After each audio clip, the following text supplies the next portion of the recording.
relatif au développement durable. Madame Gauthier.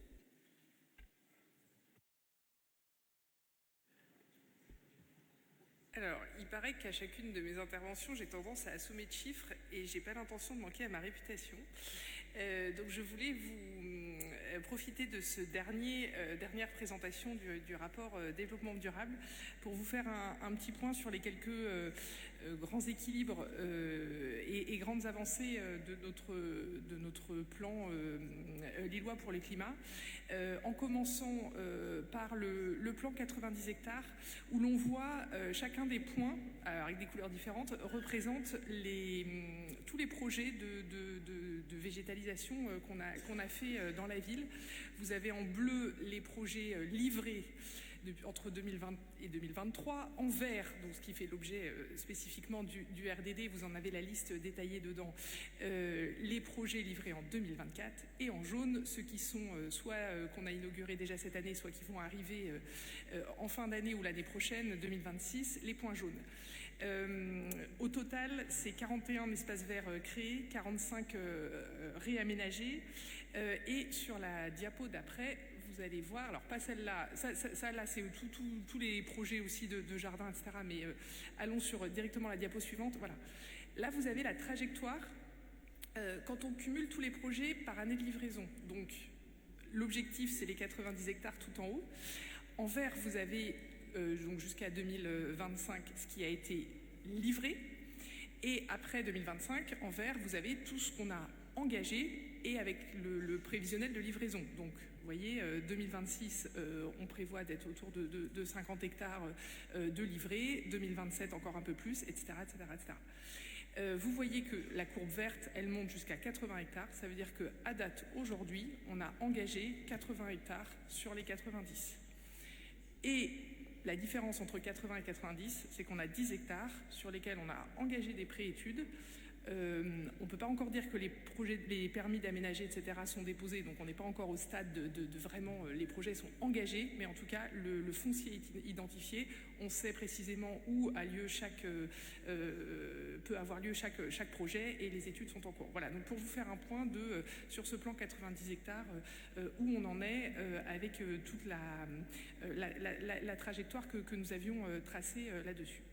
Je continue avec donc les réalisations quand même 2024. Donc voilà, je ne vais pas forcément tous les détailler, mais il y en a un peu partout. À l'homme aussi évidemment, et enfin dans tous les quartiers, je vais pas les détailler pour pas être trop long, mais les photos parlent d'elles-mêmes. Je vais continuer avec voilà le suivi de nos émissions de gaz à effet de serre, avec donc toujours un objectif neutralité carbone, contribuer à la neutralité carbone en 2050, un objectif annuel que nous avions posé dans le plan climat qui était d'aller chercher l'économie de 1600 tonnes d'équivalent CO2 chaque année, le réaliser à fin 2024. Quand on prend la moyenne de ce qu'on a fait entre 2019 et 2024, on a fait moins 1945 tonnes d'équivalent CO2 par an en moyenne. Donc vous voyez que non seulement on tient la trajectoire, mais on est même au-dessus à fin 2024. Si je continue voilà, de façon un peu plus large, et vous allez voir dans ce RDD, on a fait cette année ce qu'on appelle un plan de transition assez précis, et on le retrouve sur les slides juste après. Voilà. C'est un peu lourd à lire, mais c'est extrêmement précis.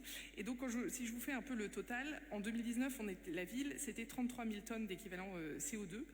En 2024, on arrive à 24 000 tonnes, donc on a économisé un peu plus de 9 000 tonnes. Et l'objectif à 2030, donc moins 45%, c'est 16 000 tonnes. Et donc là, dans ces plans de transition, vous avez poste par poste, comment on fait pour aller chercher ces 16 000 tonnes et on en est où à 2024 poste par poste. Et quand vous regardez l'ensemble des plans de transition, vous voyez qu'il y a des postes sur lesquels on a très bien avancé. Donc par exemple sur la partie énergie, on a 52% à aller chercher entre 2019 et 2030 et sur les 52% on a déjà fait 43%. À l'inverse, là en bleu sur le volet flotte interne, on avait 42% qu'on s'était fixé à aller chercher et sur les 42% à 2024 on en a fait 2. Donc là, il y a un gros potentiel de progression.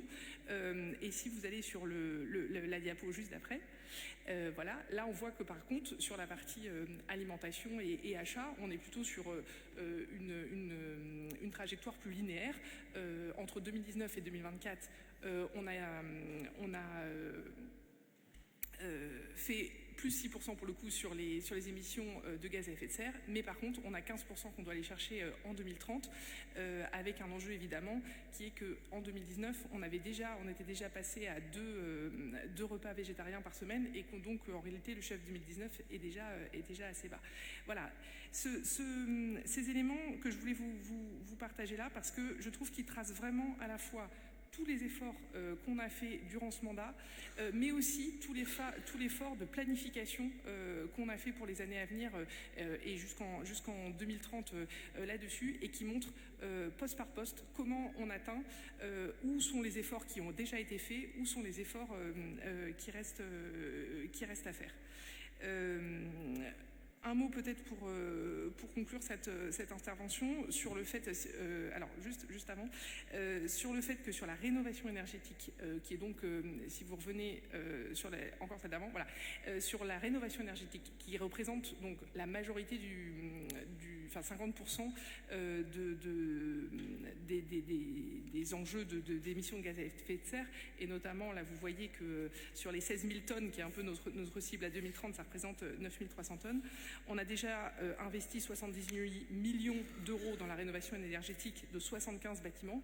Donc 75 bâtiments à l'échelle des 1000 bâtiments de la ville, ça semble pas beaucoup, mais en même temps, quand on voit que ça nous a déjà permis de gagner moins 43%, moi je suis confiante sur le fait qu'on va réussir à atteindre cette cible en 2030, et notamment parce qu'il y a aussi la question de la décarbonation du réseau de chaleur, sur lequel la MEL avance très fortement, qui est un enjeu majeur.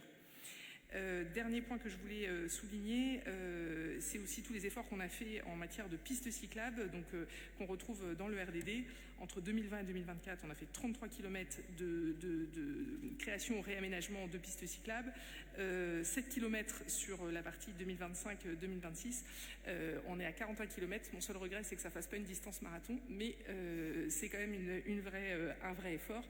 Et enfin terminer en soulignant ce très beau projet Time to Adapt que la ville a apporté avec la métropole en 2024 notamment, et évidemment 2025, qui est un projet européen sur comment on adapte la ville au réchauffement climatique, et notamment comment on adapte nos services publics municipaux aux périodes de forte chaleur, avec ce travail sur comment on renforce l'accès du public aux lieux de fraîcheur en ville. Donc sur à la fois des nouveaux lieux, des nouveaux usages, adapter les horaires des espaces et bâtiments frais, par exemple le Palais des Beaux-Arts ou les cimetières, comment on travaille cet accès un peu différemment quand il fait très chaud, comment on crée des îlots de fraîcheur, et comment on utilise aussi la créativité des artistes pour pouvoir travailler ce sujet-là.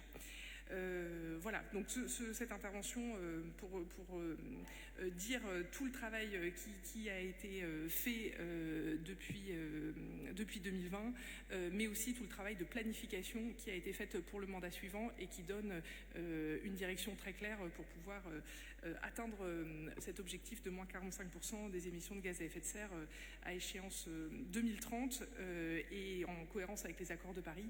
Et je pense que si toutes les villes et tous les pays faisaient le même travail que nous, on n'en serait probablement pas dans la situation qu'on connaît aujourd'hui. Je vous remercie.